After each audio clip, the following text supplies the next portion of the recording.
कश्मीरी पंडितों को पूरी तरह से भुला दिया गया है।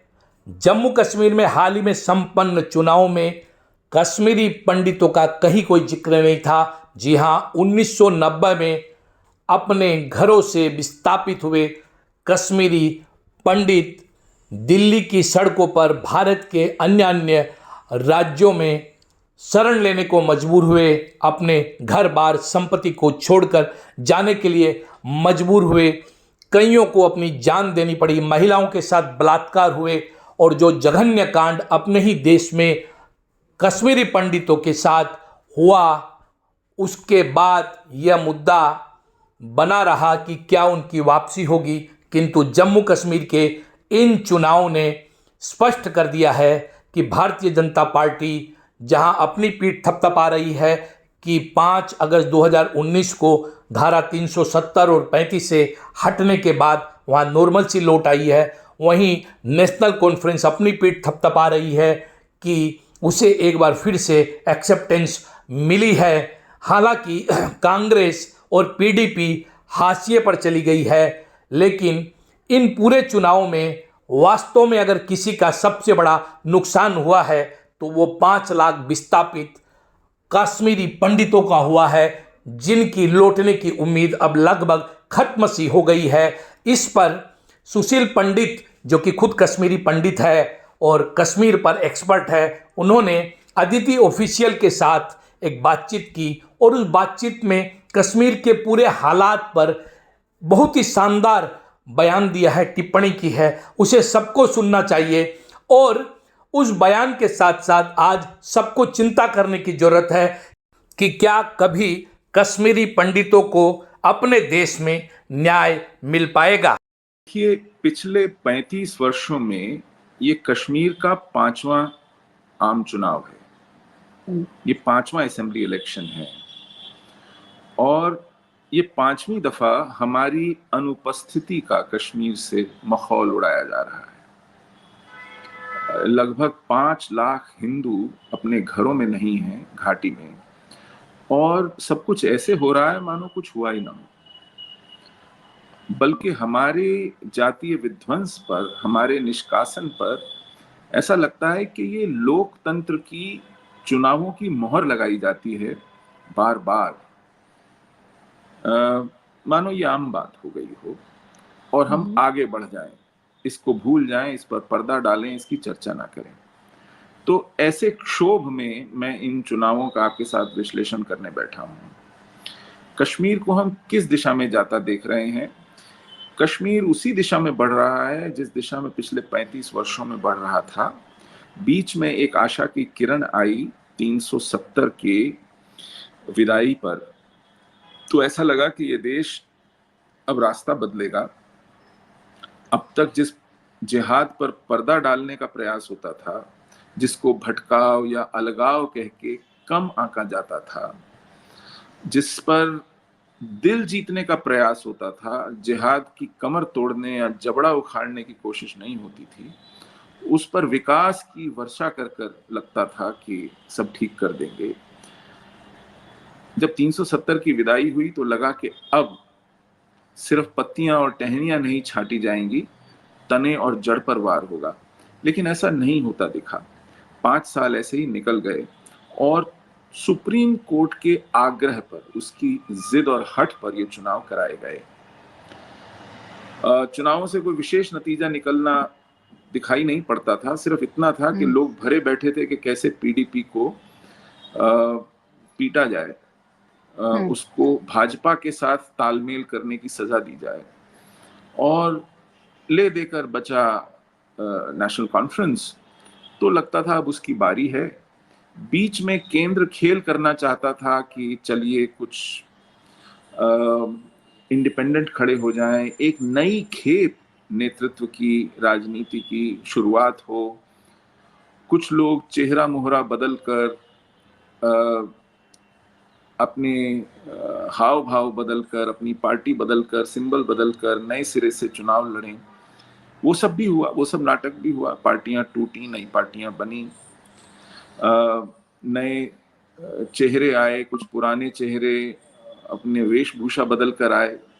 ये सब स्वांग भी हुआ, लेकिन ले देकर जो दो मुख्य बातें सामने आई वो ये कि कांग्रेस हाशिए पर आ गई और पीडीपी अब आखिरी सांसें गिन रही है। ये दो मुख्य नतीजे इस चुनाव के आए। ये पार्टियां कभी भी कम से कम 2 डिजिट के आंकड़े से नीचे नहीं जाती थी जम्मू कश्मीर के चुनाव में। अपने सबसे बुरे दिनों में भी भाजपा कांग्रेस जो है वो 10-12 सीटें ले जाती थी। लेकिन इस बार आप देखिए कि केवल 6 सीटें आई और उन 6 सीटों में भी केवल 2 सीटें उस जम्मू से आई जो कि कांग्रेस का वर्चस्व माना जाता था, और एक भी हिंदू विधायक कांग्रेस के खाते में नहीं आया। ऐसा पहली बार हुआ है, एक भी हिंदू कांग्रेस नहीं जिता पाई। तो कांग्रेस का तो उसके वर्चस्व वाले जम्मू क्षेत्र से सफाया हो गया लगता है।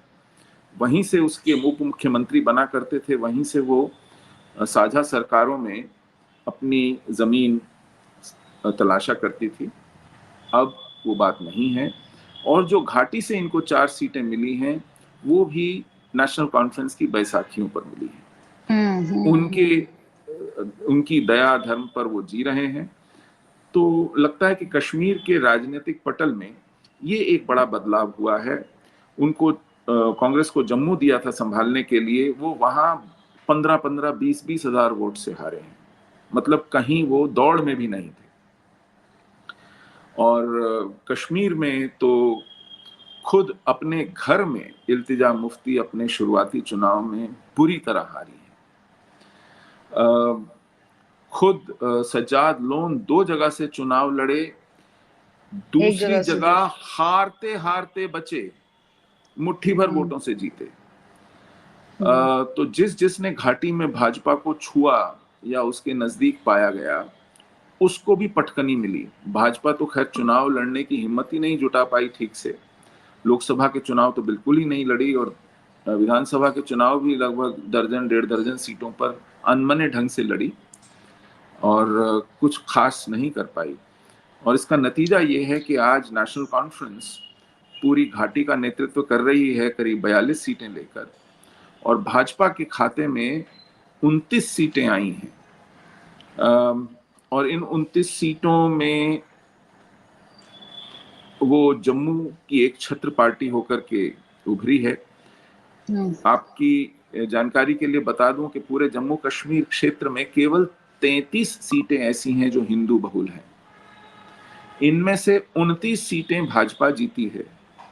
2 सीटों पर भाजपा के बागी विधायक जीते हैं, और बाकी 2 सीटों पर नेशनल कॉन्फ्रेंस के हिंदू विधायक जीते हैं जहां भाजपा ने अपने निकम्मे खड़े किए थे। तो हिंदू वोटर ने क्या गलती की बेचारे ने, उसने तो अपना पूरा साथ निभाया है, लेकिन राजनीतिक नेतृत्व ने उसको किसी हैसियत का नहीं छोड़ा है।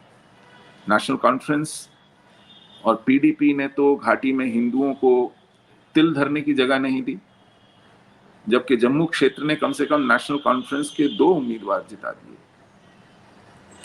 चाहे वो हिंदू ही रहे। भाजपा को पूरी घाटी में मुंह छुपाने लायक वोट नहीं मिले। जहां भाजपा पूरी तरह विकास की, रुपयों की, बदलाव की बारिश करती रही, उन्हें रिझाती रही, दिल जीतती रही, उसने न सिर्फ भाजपा को बल्कि जिन पर भाजपा के साथ सहयोग करने का शक था भी सुपड़ा साफ कर दिया। बीजेपी को ये थोड़ा सा अब आत्म निर्णय या करना पड़ेगा, इंट्रोस्पेक्शन करना पड़ेगा कि वो क्या कर रही है, उसकी राजनीति की प्राथमिकताएं क्या है। उसने जम्मू के वोटर को तो बिदकाया ही, और जम्मू का वोटर अगर भाजपा के पास नहीं आता पुनः दुत्कारे जाने के बावजूद भी, तो क्या हाल होता। आप सोचिए, कांग्रेस क्योंकि एक घाटी की पार्टी के साथ चली गई, तो कांग्रेस की ये दुर्गति की है बीजेपी के उस नाराज वोटर ने भी, कि आज कांग्रेस के पास दिखाने को कुछ नहीं है जम्मू क्षेत्र में। लेकिन ये सब के सब फिदा हुए जाते हैं घाटी पर। अब कांग्रेस का आधार जम्मू था, अदिति जी, यहां से दर्जनों एमएलए जीत के आते थे उसके। कांग्रेस ने अपनी जम्मू कश्मीर इकाई की कमान पहले गुलाम मोहम्मद मीर को दी जो घाटी से हैं, और उसके बाद अब तारिक हमीद कर्रा को सौंप दी जो खुद घाटी से हैं।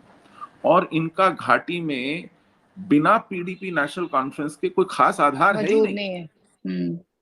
तो अगर कांग्रेस ही अपनी जमीन, अपना वर्चस्व लुटाने पर बैठी है और भाजपा अपना बजट घाटी में लुटाने पर बैठी है, तो जम्मू का हिंदू वोटर किसके भरोसे बैठे जम्मू कश्मीर में? ये एक बहुत बड़ा प्रश्न है।